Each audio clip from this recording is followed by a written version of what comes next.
Welcome to this series of introductory lessons related to the time value of money. My name is Brent Pritchard. I teach college finance courses, and I'm here to help you grasp this all-important concept. This introductory series is designed to help you learn how to apply the mathematics of finance in less than a month, provided you commit to one or more lessons a day. It's that easy. Acquiring the hard skill that is the mathematics of finance does not need to be hard. I hope you enjoyed this fun new take on this age-old concept. And after you've done that, please consider telling your friends about this channel, TVM Rules, and the book, Would Your Boomerang Return, also known as the Boomerang Book, that made it possible. I always start class with a quote, so here we go with the quote of the lesson. If I were again beginning my studies, I would follow the advice of Plato and start with mathematics. You know, sad as it is, some people view the mathematics of finance as good to know information rather than fundamental to the profession. I think there are some people out there that use the time value of money as a kind of euphemism for the mathematics of finance. If you're an aspiring finance professional, rest assured knowing that there is such thing as perfect practice as it relates to the mathematics of finance. In a perfect situation, that perfect practice comes before you ever practice in the field. This will be time well spent since there's not a competent finance professional who doesn't completely understand the time value of money like the back of their hand. This is why it makes me nervous when I hear a finance student tell me that they don't like math. The name that's used for the most foundational concept in the field has mathematics in the title. The focus of this lesson is begin mode and why I don't advocate using it. Consistency is key and why I don't tell people to use begin mode on their financial calculators. Begin mode is inconsistent with the definition of uppercase N as it relates to the building block future value of an ordinary annuity equation, since its version of uppercase N considers the number of consecutive payments less 1. So the amount of that even annuity payment needs to be added manually to determine future value of an ordinary annuity. Consistency is key to success in life, so it seemed appropriate to set you up for success as it relates to applying the mathematics of finance to analyze and evaluate real-world time value of money situations. Makes sense, right? Now, the honorable mention here is that when one uses begin mode, and I hope that's not you, and forgets to switch back to end mode, that potentially creates a situation like being one question off on a standardized test. Think about that for a little bit. These are the things nightmares are made of. When has that ever worked out for anyone? So here's the real-world situation that we'll be analyzing in this lesson. This situation contemplates trading or selling this annuity stream, and that lump sum payment would be made or received at the end of the 20th year, so 20 years from now in this example.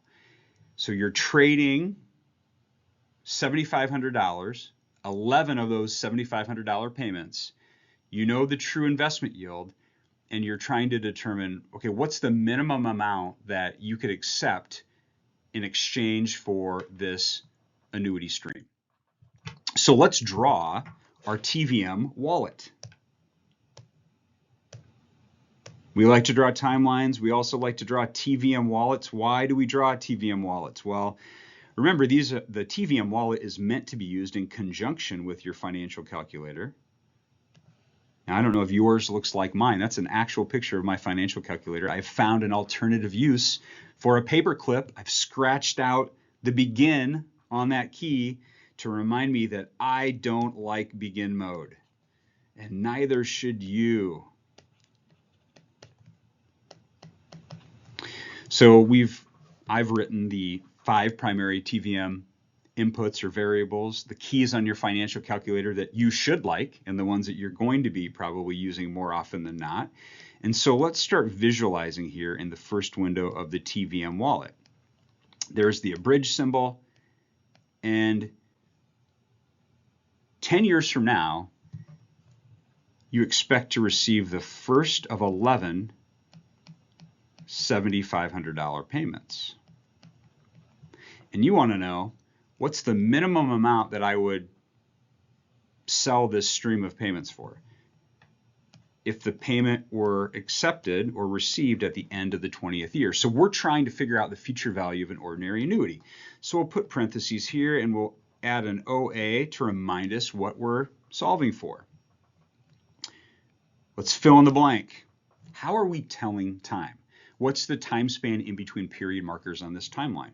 This is an annual time span, and so we know that only a true annual investment yield is going to work. And that's great because we were provided with the true annual investment yield, so no need to manipulate a simple yield to determine the true annual investment yield. We're going to put an A here for the subscript for uppercase N to remind us how we're telling time. And remember, there's a relationship between PMT payment and uppercase N when you're dealing with an annuity based on how I teach the time value of money, which, I guess you get to decide if that's a euphemism for the mathematics of finance, but we don't need to be scared of math. The mathematics of finance are great. So $7,500, that's our PMT payment. There are 11 of those. This is the relationship that I was talking about.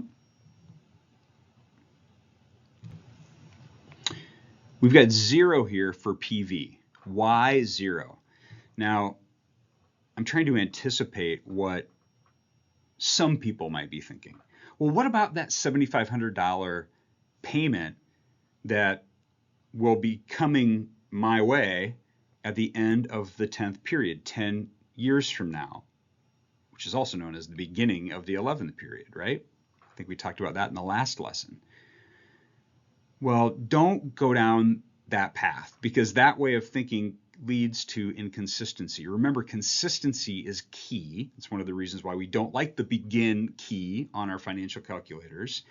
And you should like knowing too that there's a relationship between PMT payment and uppercase N whenever you're dealing with an annuity.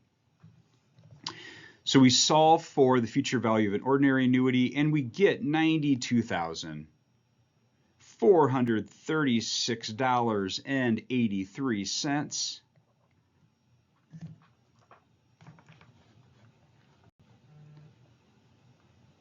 So that's our answer. Let's double check our work like we do. And we're going to be using the building block future value of an ordinary annuity equation.